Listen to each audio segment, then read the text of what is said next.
I'm going under. In this time, I fear that there's no one to save me. This all or nothing really got a way of driving me crazy. I need somebody to heal, somebody to know, somebody to have, somebody to hold. It's easy to say, but it's never the same. I guess I kinda like the way you numbed all the pain. Now the day bleeds into nightfall. I see a couple of ghosts, and you're not here. You may have turned into a ghost to get through it all, but I let my guard down, and then you pulled me under the damn bed. I was getting kinda used to being someone you ghosted. I'm going under the bed again. In this time I fear actually, that there's no one to turn to. I had a couple of ghostly experiences before, but this all or nothing way of loving me got me sleeping without you. I even got a succubus that you were, and I turned it into a daisy. I don't know how I did that when that was a ghost before, but that's not the point. Now, I need somebody to know, somebody to heal, somebody to have, just to know how it feels. Seriously, just to know how it feels. It's really easy to say, I understand, with these ghostly experiences, but it's never the same. I guess I kinda liked you help me escape. Now, the day bleeds, the ghosts bleed, before I see another apparition into the nightfall. And you're not here to get me through it all. Everyone's isolating too, and I don't understand it. I let my guard down. I was walking in the Museum of the Armories, and the guard was let down. Can you believe that? And then you pulled the rug and I fell over. And then after I fell over, I saw this hideous mask of someone who used to love you. And I tend to close my eyes when it hurts sometimes, but I'm still unaware of where the ghosts came from. For now, the day bleeds into nightfall, and I know I said that again, but that's how ghosts usually are. Anyway, I hope you enjoyed my story. I did let my guard down. I'm emphasizing it because it happened. I let my guard down. God dang it, can you believe that I let my guard down in the armories, the museum armories, when I went there in England a couple weeks ago? It was actually a month. I hope you understand the story, and I'm willing to go to another story, to turn into a ghost and just be one of the guys for now. A ghostly guy. Thank you. This is my story, Louis Capaldi, and if you don't know me, I actually do music, and I'm very famous right now. Some people liken me to Ed Sheeran, but I'm not Ed Sheeran. I'm just a ghost who manifests as a person who pretends to be an artist because, well, I am a good artist. I love the song that I made, but this is not a song, this is a ghost story, and that's where I got the inspiration, actually. Anyway, next story is over soon. You guys will check out the next ghost story. Sorry, guys. Love you. And I'll see you in the next story. Wait. Next story, please.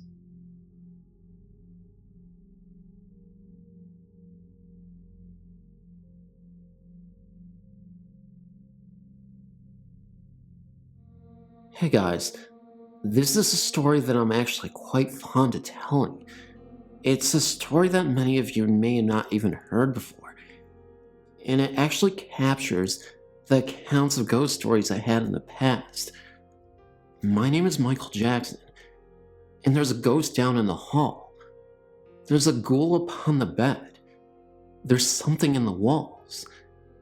Now, after all this happened, there was blood up on the stairs. It is floating down through the room, and there's nothing I can see. And I know that that's the truth, because it's now onto me. I don't understand it. Hey, I don't understand it. Oh. And in this other ghostly experience I had, there's a thumping in the floor. There's a creak behind the door. There's a rocking in the chair, but there's no one sitting there. There's also a ghostly smell around, and it wasn't from my farts, but nobody to be found. And a coughing and a yawning, and it's not because of the current circumstances of this year that's happening. The situation we're dealing with right now, where a reckless soul is going. I really don't understand it, hey. I don't understand it, hey. But who gave you the right to scare my family? You ghost? As long as I lived on this earth, I didn't understand that who gave you the right. In this situation, this story, this ghost story, it was something that I couldn't have planned, so I couldn't have anticipated something happening to this degree. So who gave you the right to scare my family? Stop being ignorant. And who gave you the right to scare my baby? She needs me. You guys don't understand it, but this encounter really affected my life. I was haunted all my life by this ghoul, and now I feel threatened by Billie Jean. And who gave you the right to shake my family tree?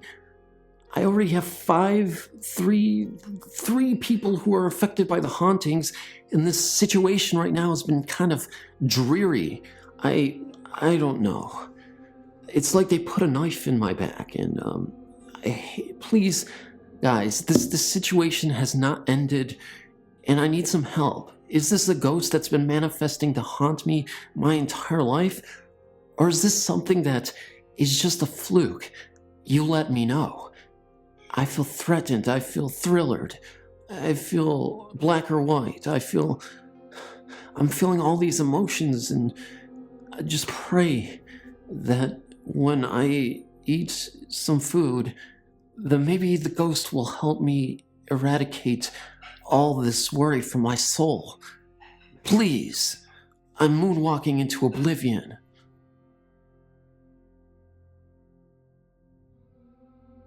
Tonight's story is somewhat unique and calls for a different kind of introduction. A monster had arrived in the village.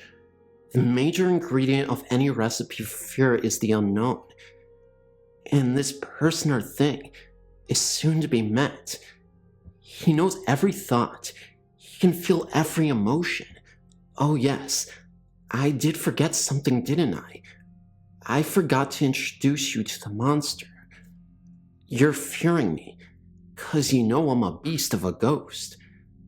And I just wanted to say that this encounter was kind of weird because I'm actually the ghost who's actually writing the story from the perspective of a ghost, haunting a human, but I'm watching you when you sleep. When you're in bed, I'm underneath.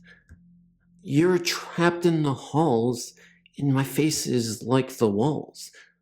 I'm the floor when you fall, and when you scream, it's 'cause of me. I'm the living dead, the dark thoughts in your head. I heard just what you said, 'cause you stole my toilet paper, and that's why you gotta be threatened by me. I'm going to panic buy my way out of this misery, and you could be watching me. You should feel threatened while I sleep. And I know, while you creep, you should be threatened. I'm serious. This ghost story is really, really, really traumatizing, not just for the person who's getting haunted by me, but by the person who I'm haunting. But you have to understand that every time your lady speaks, she speaks to me threatened. Half of me you'll never be, so you should feel threatened by me. You think you're by yourself, but it's my touch you felt. And it's not the kind of touch that anybody in a ghostly situation would feel constantly, but it's definitely something you should be threatened by. Like I said, even Billie Jean was threatened by this. I'm not a ghost from hell, but I could be a ghost from heaven. I could be a succubus still, I don't know, but I've got a spell on you. Your worst nightmare? It's me? I'm everywhere. If you look around, I'm definitely everywhere. In one blink, I'll disappear, so I guess if you want to perform a seance with the Ouija board, that's fine, but I just want to talk to you and just be friends with you. I'm not really that bad of a ghost, to be honest with you, but, I don't know. I feel bad that I did this haunting, and this story in particular is kind of losing its mind from just being written, and I don't know, one blink I'll disappear. Just know that. And then I'll come back to haunt you if you disrespect me. I'm actually really intimidated by people, so that's why I'm insecure, and I pick on other human forms of life because I'm an insecure person, and that's just the way my life is. So I kind of pick on humans because I'm kind of jealous that they're still living. So I don't know what to do about that. I don't know. You have to be a ghost to understand the situation, but I'm just telling you. Anyway, on with the story. I'm telling you, when you lie under a tomb, I'm the one watching you because, I'm a ghost, so obviously, you have to have common sense. Obviously, a ghost does this.